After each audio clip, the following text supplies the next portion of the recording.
Hello viewers, আসসালামু আলাইকুম। আজকে আরেকটা নিউ ব্লগ নিয়ে এসে পড়লাম। তো আমার শাশুড়ি এসেছে বাসায় বিকালবেলা। তো সন্ধ্যাবেলা জাস্ট একটু নাস্তা আ করছি হালকা পাতলা। তো চা বানাই দিছি, চা খাওয়া হয়ে গেছে। তো ভাবলাম এখানে একটু নুডলস রান্না করে দিই। নুডলস সিদ্ধ করে ফেললাম, আলু আর নুডলস একসাথে। একেবারে সিম্পল একটা নুডলস ডিম দিয়ে রান্না করব। আহামরি কোনো সবজি নেই ফ্রিজে, তাহলে একটু সবজি-টবজি দিতাম। তো ডিম দিয়েই আলু দিয়ে নুডলস রান্না করছি, কোকোনাট নুডলস।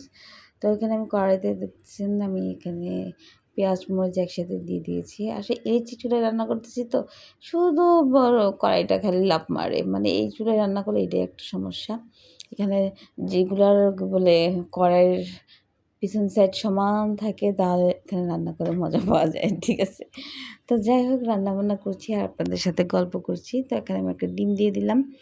ডিমগুলো অনেক বড়, বড় তো এজন্য একটাই ডিম দিলাম, বেশি ডিম দিলাম না। কারণ আমার শাশুড়ি হাই প্রেশারের পেশেন্ট। তারপর আমার হাসব্যান্ডও হাই প্রেশারের পেশেন্ট। বেশি ডিম দিয়ে আমি নুডলস রান্না করলাম না। আর আমারও বেশি ডিম ভালো লাগে না। আসলে অল্প একটু নুডলস এখানে এত ডিম দিয়ে আমি কী করবো? এক্সট্রা অপচয় করে কোনো লাভ আছে বলেন? যদি সবজি-টবজি বেশি থাকতো তাহলে ডিমটা আমি একটু বেশি দিতাম। কারণ তখন একটু নুডলসটা বেশি হয়। যেহেতু বড় একটা ডিমের জন্য জাস্ট একটা ডিম দিয়ে দিলাম। এখানে একটু নেড়ে-চেড়ে নিচ্ছি, একটু হালকা, হালকা যেন ডিমটা একটু ব্রাউন কালার হয় এজন্য নেড়ে নিচ্ছি। আর সবাই কেমন আছেন অবশ্যই আমাকে জানাবেন। আর সবাই আমাকে একটু বেশি, বেশি ভালোবাসা দিবেন। আপনাদের ভালোবাসা আমার অনেক দরকার, অনেক দরকার। আমি অনেকদিন পরে কাজ শুরু করেছি। আপনাদের ভালোবাসা না হলে আমার ভালো লাগছে না। তো আমি এখানে দেখেন ম্যাজিক মসলা দিয়ে দিলাম। তো ম্যাজিক মসলা আসলে কি সস দিব না, কারণ আমার হাসব্যান্ড ওরা নুডলসের ভিতরে সসটা লাইক করে না। ও আবার সস এক্সট্রাভাবে নিয়ে খাবে, কিন্তু সস দিয়ে নুডলস রান্না করে সেটা খাবে না। মানে একেকজনের একেক মানে কী বলবো নীতি এটা কি খাওয়ার স্টাইল। তো ২ টা প্যাকেট আমি দিয়ে দিলাম যে একটু মশলা ফ্লেভারটা একটু বেশি আসে, নুডলসে একটু মজা লাগে। এই আর কি। তো মশলা দিয়ে নুডলসটা একটু নুডলস না কি বলি, ডিমটা একটু ভালো করে ভেজে নিচ্ছি। আর আপনারা যে যেখানে থাকেন আমাকে অবশ্যই জানাবেন আপনারা কোথা থেকে আমার ভিডিও দেখেন। আপনাদের ভালোবাসায় আমি সত্যিই আমার খুবই ভালো লাগে কেউ যদি আমার ভিডিও দেখে আমাকে কমেন্টস করে। আর এখানে দেখেন আমি একটু লেবুর রস দিয়ে দিচ্ছি। কারণ লেবুর রসটা কি এটা একটু ভিনেগারের কাজ করে। কারণ একটু হালকা, হালকা একটু আ লেমন ফ্লেভার আসবে। আমরা যখন চাইনিজে নুডলস খাই না, চাইনিজ নুডলস তারা কিন্তু ভিনেগারটা ইউজ করে। আমি এখানে সবসময় একটু লেবু ইউজ করি যদি বাসায় লেবুটা থাকে। তাহলে এখানে ডিমের একটা গন্ধটা ওটা আসবে না। যাই হোক এখন নুডলসটা আর আলুটা দিয়ে দিলাম। এখন সুন্দর করে এটাকে ভাজা, ভাজা করে নিব। তা এখন হঠাৎ করে কী রান্না করব বলেন? আর তৎক্ষণ রান্না করার জন্য নুডলসটাই বেস্ট আমি মনে করি। আর আমার শাশুড়ি নুডলসটা অনেক পছন্দ করে। তো তাকে চা বানিয়ে দিছি, ছেলে চা খাইছে, তারা গল্প করছে।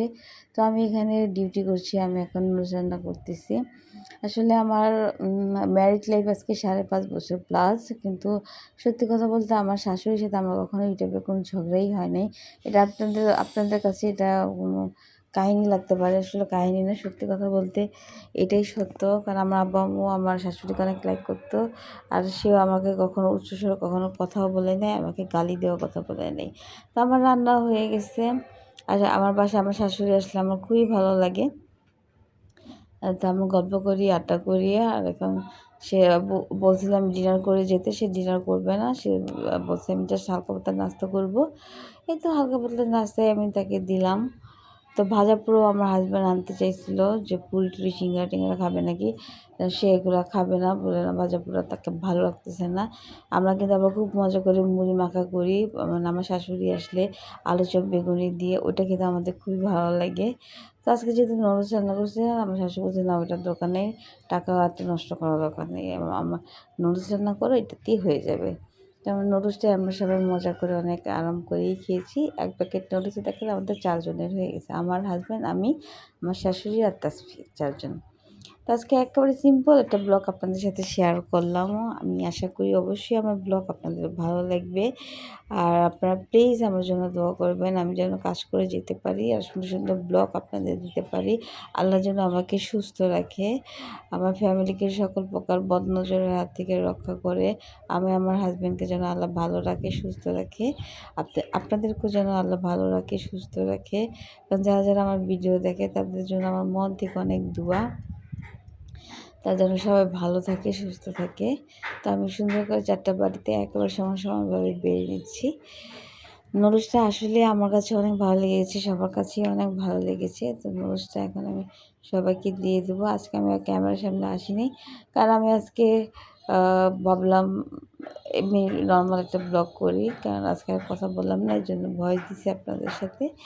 তা সবসময় আসলে মানুষের মুড থাকে না ক্যামেরার সামনে আসার। তো আমি এখানে নুডলস সার্ভ করে দিচ্ছি, এখন আমার শাশুড়ি খাচ্ছে। তো সে তার ছেলেকে দিয়ে দিল। তারা এখন গল্প করতেছে, ওটা আমার ভাইসা তাসফি, সেটা তো আপনারা জানেনই।